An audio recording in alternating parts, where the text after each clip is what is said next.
Just like before, I'm gonna dive into a few murderers from the 1920s whose crimes were so appalling that even with all that has happened since then, they will still send a shiver down your spine.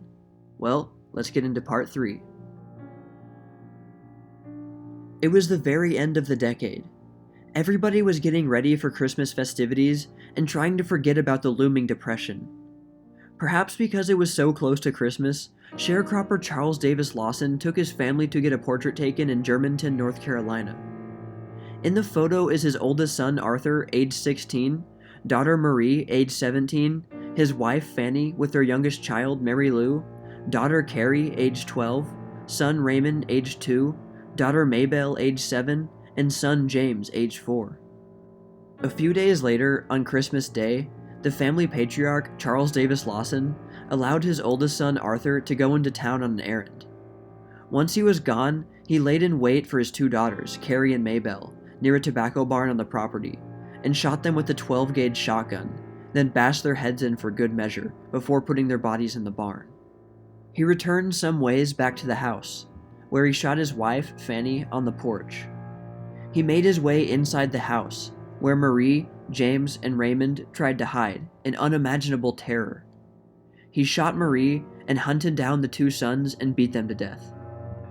Lawson's last victim was the helpless infant, whom he bludgeoned to death.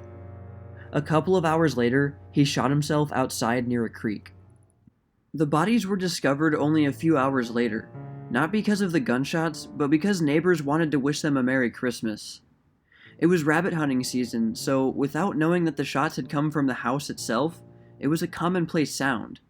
Even today, Germantown is still a very small town with only slightly more than 800 inhabitants. So in 1929, the town was so small that the bodies had to be transported to a mortuary further away. It's disturbing to me that all the bodies were placed in a mass grave, including that of Charles Davis Lawson. So the murderer still rests with his victims. The motive for this massacre is still not entirely understood. If you watched part 1 of this series, where I covered 2 other similar family massacres, then it may come as no surprise that the motive for this kind of murder especially is usually very weak. There are 2 main theories for the Lawson murders. Charles Davis Lawson reportedly had been suffering headaches and insomnia in the months leading up to the murders, and his behavior had been overall strange. It was also reported that he had suffered a head injury not long before, and this could have led to his extreme actions. His brain was examined shortly after the bodies were buried, but apparently nothing unusual was found. But keep in mind, that was in 1929, where the human brain was understood even less than it is now.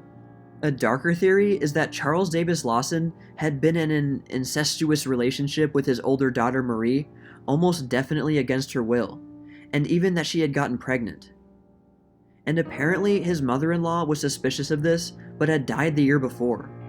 According to locals, this rumor had been passed around town. Perhaps Lawson was angry or worried what this might mean to his status in the town. Or maybe it's a mix of both theories. We'll probably never know.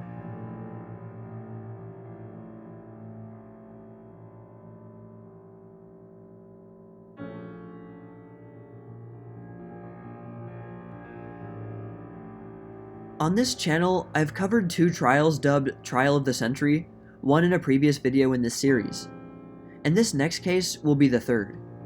The 1920s saw many of such trials, and in the emerging age of modern journalism, side by side with the popular gossip columns, mixed with a public who had an appetite for reading about horrific crimes, the trial of Ruth Snyder and Henry Judd Gray made headlines, big headlines.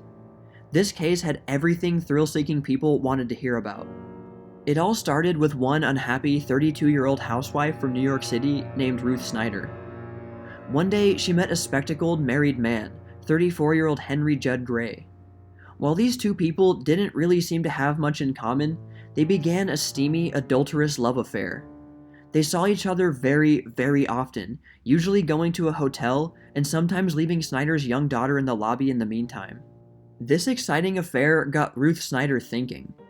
First, she started dropping hints about her husband, that he was abusive and didn't love her. Then she became more direct, concocting a devious plan in her head. And she wanted Gray to help her. Her husband must die, she told him, and he must die as soon as possible. She had secretly tried to kill him multiple times before, and although she had failed, her husband, Albert, was still oblivious that anything was wrong. But now, Ruth had an accomplice. It was also around this time when Snyder took out a $48,000 life insurance policy for her husband, complete with a double indemnity clause. Even at that point in time, this was considered a bit of a cliché. Gray, caught between his love for Snyder and his moral compass, eventually caved, saying that he would help. But it was not an easy decision for him. He started drinking illegal alcohol to help build courage for doing something he knew was wrong. The day of the murder was set for May 19th, 1927. It was a Saturday night. Albert was out at a party and wouldn't return until late.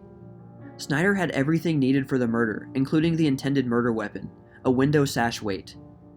Albert returned at around 2 a.m. and quickly fell asleep in his bedroom. After checking to make sure that he was asleep, Snyder and Gray had a quick session in a nearby room. Then, after they had finished, the lovers stood over Albert's bed, Gray holding the sash weight. He brought it down on Albert's head, but he didn't have the cold-blooded conviction of a murderer. All it did was wake him up, dazed and confused. Gray yelled for Snyder to help him, and she did, swiftly snatching the weight and smashing Albert's skull in. When they were sure he was dead, they went downstairs, talked for a while, then proceeded to make the house look like it had been robbed, even tying up Snyder's hands and feet and putting a gag in her mouth. Gray left, and Snyder banged on her daughter's door and told her to help untie her, adding more realism for the probably very confused little girl. The police were called, and when they arrived at the scene, they were quickly suspicious of Snyder's story. She listed off some things she said she saw the burglars take, but these items were quickly found in the house, and the police were not convinced that a robbery had taken place.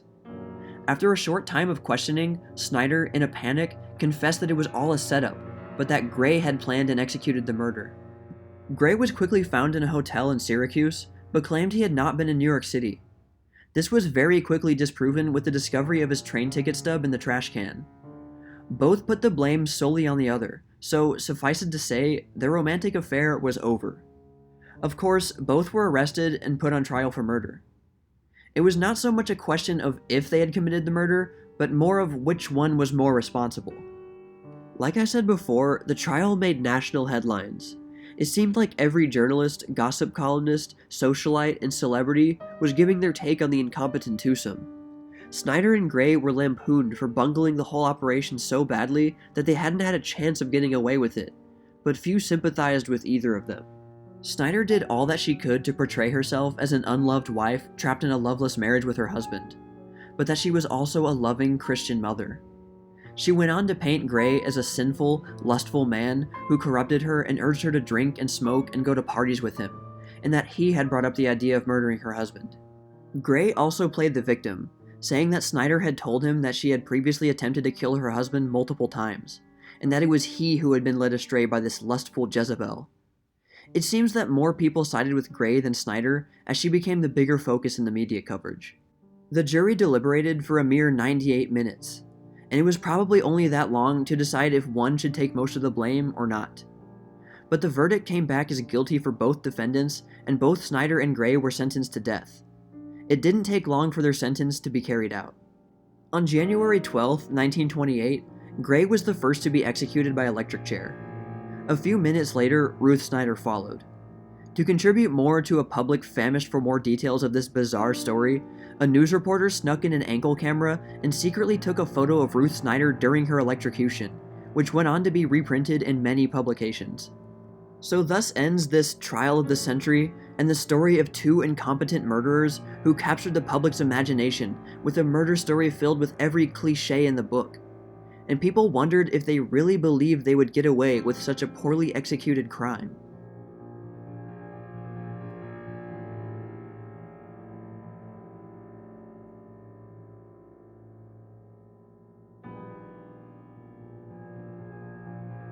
I talked about this next murder in more detail in one of my earlier videos, so if you want more details about this case, you can check that out.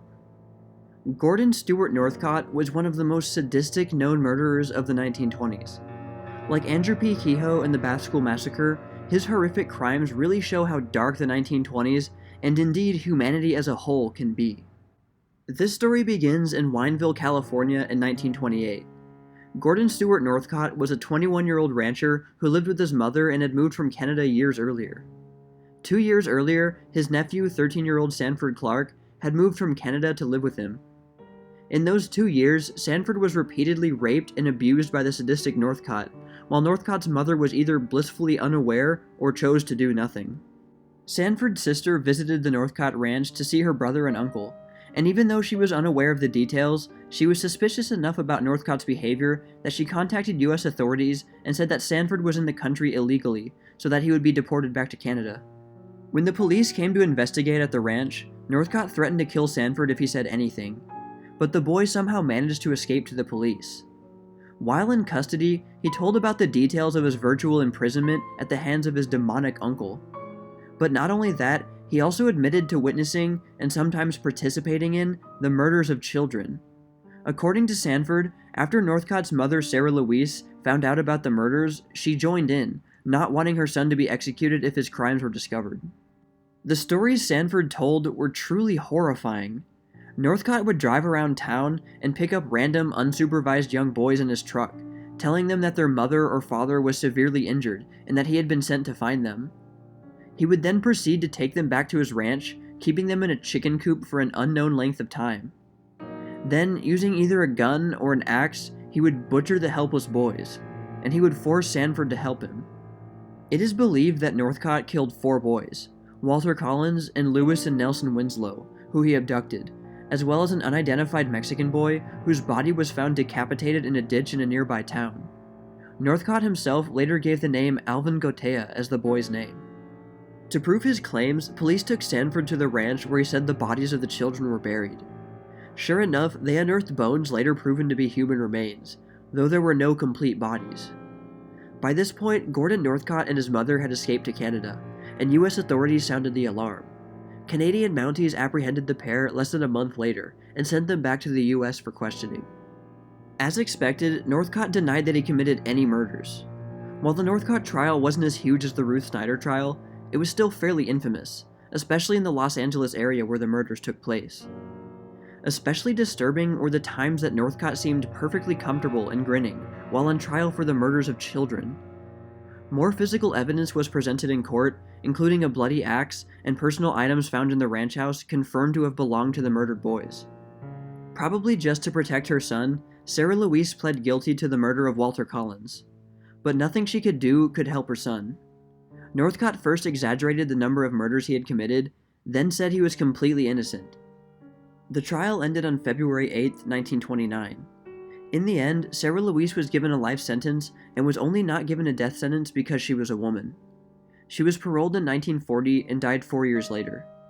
Sanford Clark spent 2 years at a correctional facility, then went on to live a normal life, dying in 1991. Gordon Stewart Northcott was sentenced to death, and this was carried out on October 2, 1930. The town of Wineville was so connected with that dark point in its history that it changed its name to Mira Loma a month after Northcott's execution. Like I said before, if you want to know more about this case, please check out my other video about it. There's a lot more to it, including a mistaken identity and a huge conspiracy involving the Los Angeles Police Department. But I'll just leave it at that for now. Well, that concludes this mini-series. I really hope you enjoyed it, even though much of this information was unsettling to say the least. I tried to find as many people to put in this video as I could, but I'm sure I missed something, so let me know in the comments. I will never rule out a part 4. There are definitely more people I found, but maybe didn't have enough information about to include here, but if I can gather up enough of these small ones, I can make a follow-up video. Well, that's all for now, all you sheiks and gals out there, but stay tuned for more tales from the Jazz Age.